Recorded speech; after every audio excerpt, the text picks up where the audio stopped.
say, can you see by the dawn's early light what so proudly we hailed at the twilight's last gleaming, whose broad stripes and bright stars through the perilous fight o'er the ramparts we watched were so gallantly streaming, and the rocket's red glare, the bombs bursting in air, gave proof through the night that our flag was still there. Oh, say does that star-spangled banner yet wave o'er the land of the free and the home of the brave.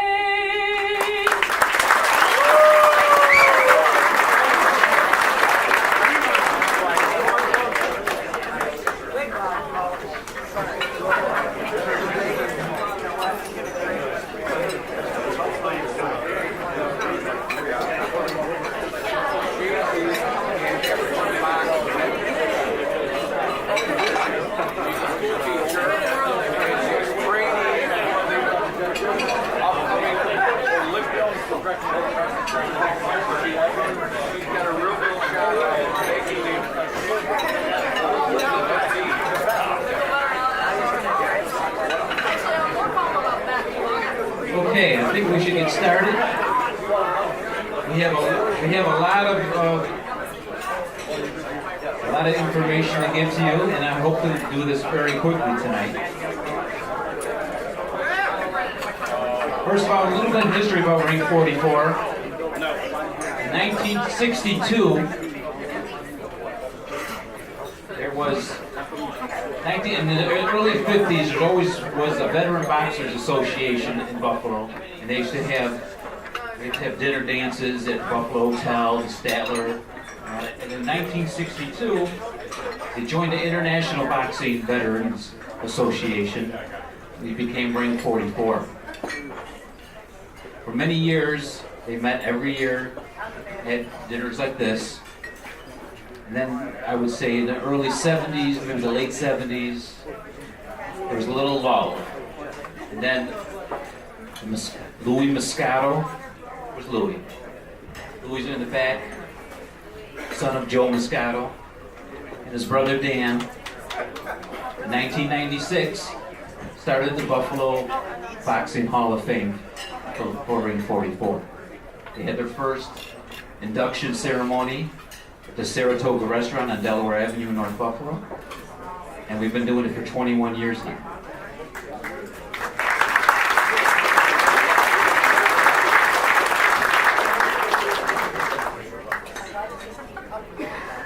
This year, we did things a little different with the officers because we want to remember the fighters from the past that have been forgotten. So 5 out of the 6 are from the 20s, the teens, and the 30s.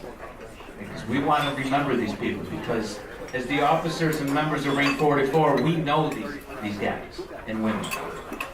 And we want to remember them, and we want to share with them. And when we see a crowd like this every year, it just gives us more enthusiasm to keep going. I want to thank you for all for showing up tonight. There's a couple people I just want to introduce before we start. I want the officers to stand up, please. Eddie Neiman. Jimmy Messina. Louis Moscato. And Robert LaBarbera.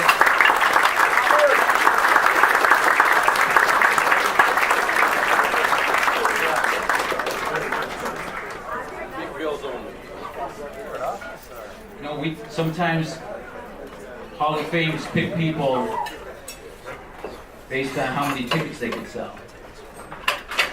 what we do is we pick the people first, and then hopefully we can sell tickets. So that's what we do every year. I want to introduce a couple Hall of Famers that are here. Paul Wolopowski, will you please stand up for Paulie?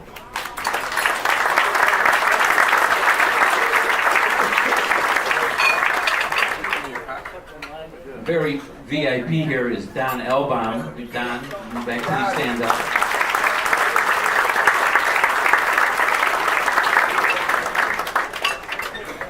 Ray Cassell.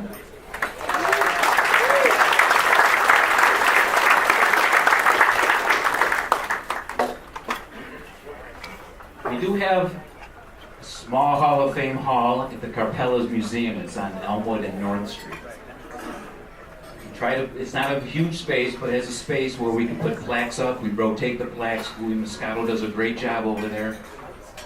You can visit anytime you want during the day, Tuesdays through Sundays, I believe. And we have different plaques up of the different Hall of Famers, some memorabilia. We're looking for a bigger spot, so anybody that knows of a nice hall or a building that's donate for us, we appreciate you getting in contact with us. Because we want to put all the plaques up. We want to put all our memorabilia up and all our photos up. We want people to remember the people that are inducted into the Hall of Fame. Because they're important to us. They become our family too, these people. I know some of these inductees better than the families know sometimes. And Louis Moscato, our historian, and Eddie Neiman say these guys were like family to them. Okay, so it's important to us, believe it.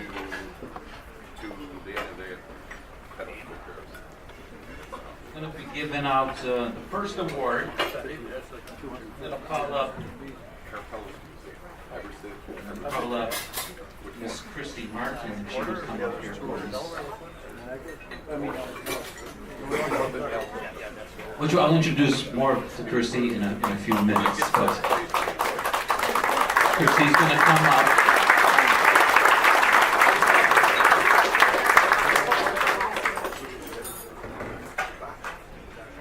She's going to be giving out.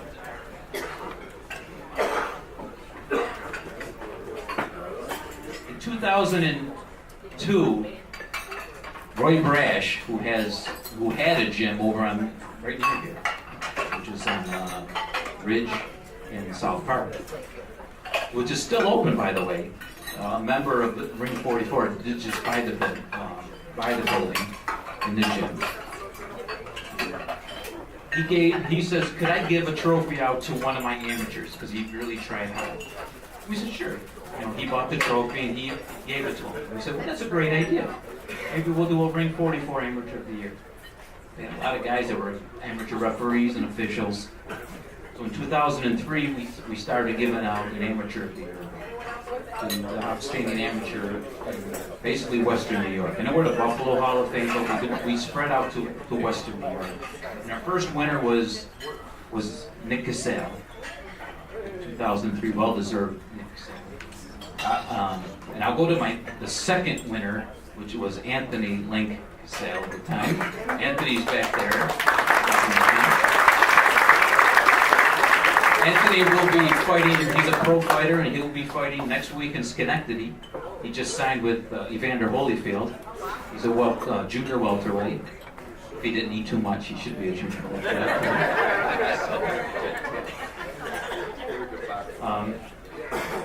So the first award, the award we're giving tonight for the amateur, actually won it in 2008. In 2008, she was training with Dina Wanu with the UB Boxing Club. And she was just head and shoulders above all the amateur boxers in the area. For a while, she wanted to be in the Olympics, and it wasn't the Women's Olympics at the time for boxing. So she went and got a life. And but the lure of boxing brought her back. And so, and you could read about her. She could talk about what she's doing now. She's with the U.S. national team, traveling around the world. So, welcome our 2017 Amateur of the Year, second-time winner, Wendy Casey.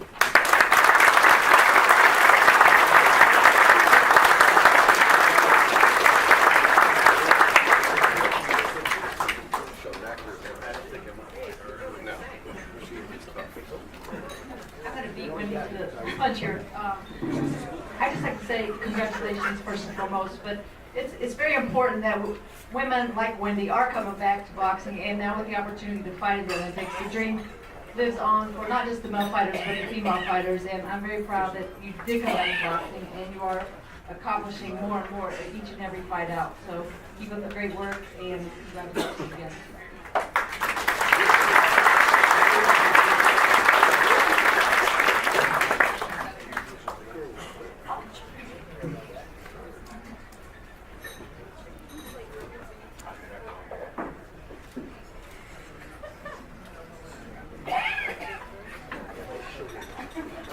Thank you. It's really a great honor to receive the Amateur Boxer of the Year award. This last year has really been incredible, and getting this award is kind of the icing on the cake. The last time I had this honor was in 2008. I was 23 years old, and I stopped boxing shortly after so that I could focus on my teaching career. And then 7 years later, after a fateful night at the gym with Dean, I decided I wasn't done. I never won a national title, and I always wanted to be able to say I won national titles in 2 male-dominated sports. The other was wrestling, if you were wondering. My first year back, I was definitely rusty, but still managed to win a silver at the National Golden Gloves. But a silver only made me hungrier. I didn't come back to do okay. I came back to win. So the next year, I got in the best shape of my life. I worked harder than ever. I dropped a weight class. And when I went into those national tournaments, I didn't just want to win. I refused to lose. So I hit a turning point where I didn't get nervous anymore. I was just ready for those fights. And it was an incredible feeling for me. But all that kind of changed when I fought internationally. All the nerves suddenly came back. And I was just, a little fish in a big pond again. So, but every fight, I got calmer and I got more sure of myself. And now that I know what to expect, I'm sure that I'll be even better at the next tournament. I know I'm going to be able to achieve more because I have the continued support of my family, my friends, and my boxing community. I want to thank my parents who supported me since the very beginning. They follow me to as many matches as possible, and they're always in my corner. I want to thank my new in-laws as well for supporting me. Although they haven't had the opportunity to see me fight in person, they stream the bouts whenever possible, and they're always rooting for me. And in fact, they came here to support me tonight, even though it's my mother-in-law's birthday. So happy birthday, Mom.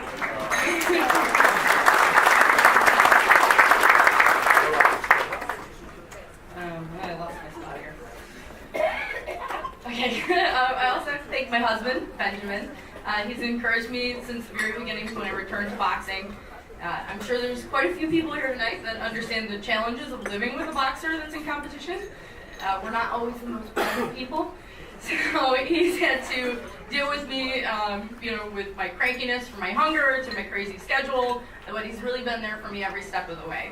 I had a lot of other people in my corner from the local boxing community. I want to thank Kenny Grief and Joe and Teddy. I don't believe any of them are here tonight, but they encouraged me to do more. They encouraged me to come running. They came to me and they sparred with me in the gym so I didn't have to train alone. And speaking of sparring, I actually would have never gotten enough sparring if it wasn't for Tommy Knapp in the Western New York MMA gym. They welcomed me into the gym, and they still do. They give me a lot of sparring as much as I need, and I'm very grateful for him and his team. And finally, I want to thank my coach, Dean Ioanu. I know I wouldn't be here if it wasn't for Dean. His passion for boxing is what got me excited about competition in the first place. He ignited the spark that made me return to boxing. He never pressures me to do more than I want, but he always supports the decisions that I make. And he doesn't just treat me like a boxer, he treats me like a member of his family. He goes out of his way to help me in and out of the ring. He even helped me start a new career working for him as a boxing coach for people with Parkinson's disease, which all of my other coworkers are here too, so thank you guys for coming. And I'm confident that with Dean's help and his support and the support of everybody else in this community that I'm going to get to my ultimate goal. The Tokyo Olympics are not that far away, and I know I can make it there, and I'm going to make Buffalo proud. So, thank you.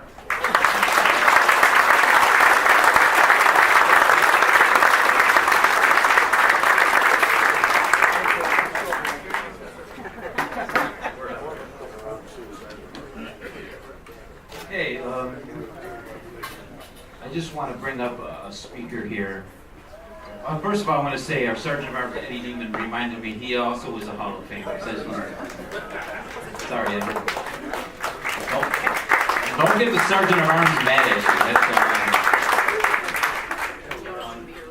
you. I'd like to call up Miss Kemp from the PAL to say a couple words. The PAL has been very supportive of boxing throughout Buffalo for years. And there used to be 2 or 3 PAL gyms. And right now we only have 1. And there's people like Miss Kemp here and Daryl Graham, Coach Daryl Graham out in the back there, who is keeping amateur boxing alive for the city of Buffalo.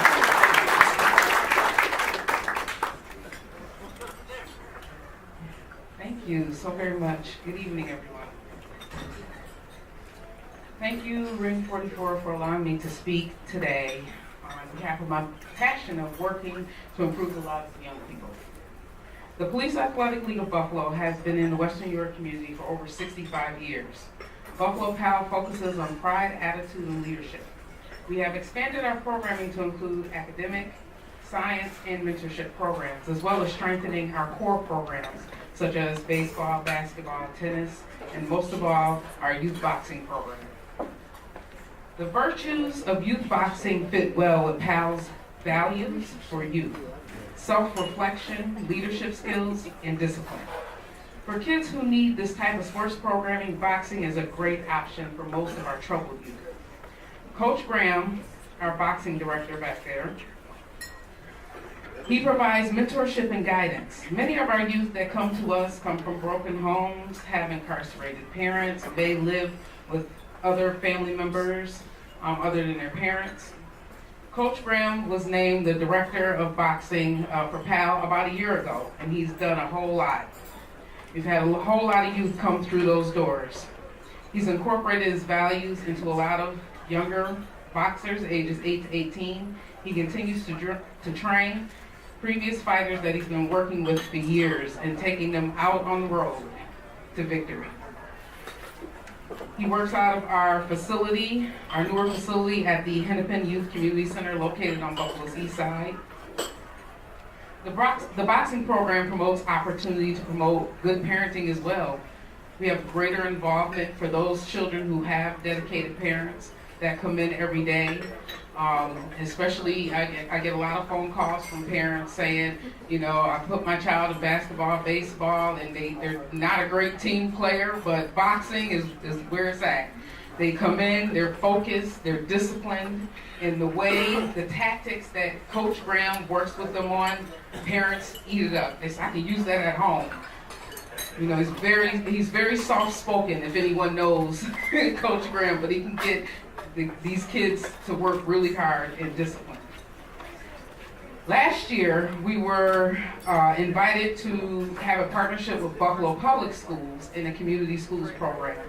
We actually started a small boxing program at West Hurdle School 94, which allow us to touch the lives of even more children in the inner city who were not exposed to boxing. So now they have a new passion, a new love, and they're able to come to the gym. I'm excited to continue to grow this youth boxing program with the support of the boxing community and the support of Ring 44. So thank you so much.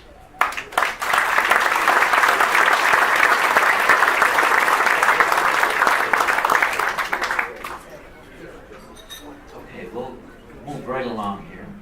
I'd like to call up Mr. Greg Cudney right now, please. Greg Cudney is the son of Ed Cudney, who is a very important person in boxing in the Buffalo area, if anybody remembers. He started, not only was he a past president of Ring 44, he was one of the first historians. He had the boxing museum at City Hall, and we wanted to dedicate an award on him. We would give the award to somebody who keeps the tradition alive, who doesn't forget, who collects memorabilia when other people think they're going to throw it away. You know, I hear people saying, I got this, do you want this? Old picture or something? And you say, yes, please, we want this stuff. We love this stuff. And that's how Ed Cudney was. So we started giving the award 3 years ago, and this year we brought in his son, who's going to present the award. I'd like to have Greg come up and say a couple words.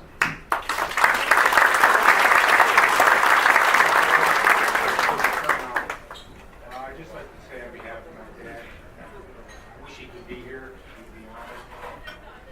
We don't have an award in his name.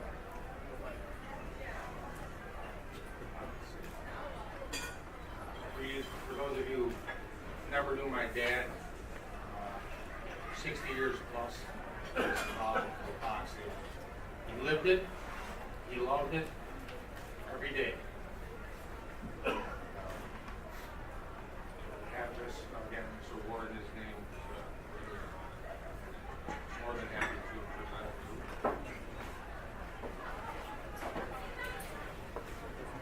This year's recipient, I'm not going to recite word for word what's in the program, but just give you some highlights.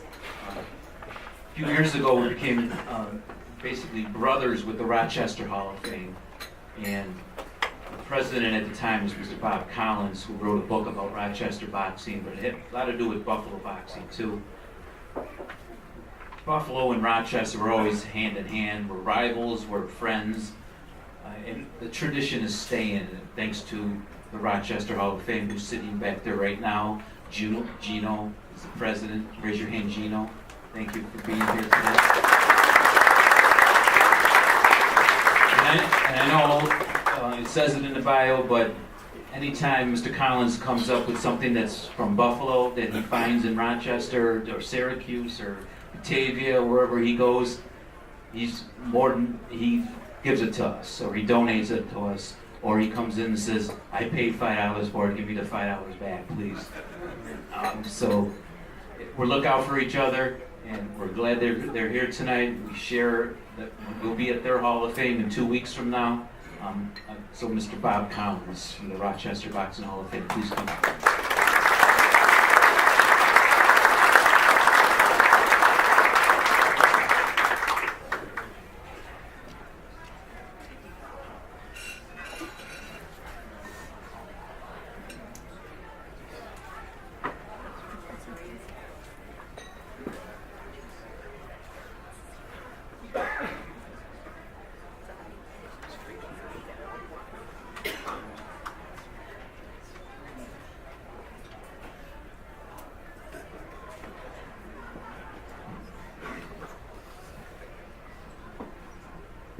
I think this Buffalo crew sandbagged me. Usually when you're going to get an award, they invite you to the banquet and tell you you're going to receive one. Nobody told me. The person this award is from, what it represents to me, is probably the most important thing that we have as boxing people, historians, collectors, can give back to the community by saving all the memorabilia we find. And you find them in strange places. When I started with the Rochester Boxing Hall of Fame in 1990, it was the same year the International Boxing Hall of Fame started. One of the gentlemen who is now the head of the International Boxing Hall of Fame was one of the members of our club. His inspiration, and the inspiration of a fellow by the name of Rocky Scott in Rochester, who was our historian, collected, you watch a TV show called The Pack Rats, or The Hoarders. He lived in a small, simple farmhouse, but his desire to save for prosperity the history of local boxers, he collected memorabilia from the 1890s to present till he died several years ago. And I was fortunate enough to meet his son, and he promised to turn over everything from Rochester, Buffalo, and area over to us. So I've been real close with that, and that's why when Bob said I collect everything, if I see it laying on the ground and it has boxing related, I'll pick it up. I just want to thank this group, and my congratulations to all the honorees tonight for coming here tonight. And remember, our motto in Rochester is giving back. So remember that if you do find something, no matter how small it is, believe me, it's going to be part of history. I have a place in Rochester now. You've heard of the Genesee Brewery, you people. They got $49 million. I'm gonna put a rope around their neck, and they're gonna give us a place for our memorabilia like you guys in Buffalo have. And also, I can say one thing. Was born in Buffalo, so I'm a proud Buffalo guy as well as Rochester. So thank you very much, ladies and gentlemen.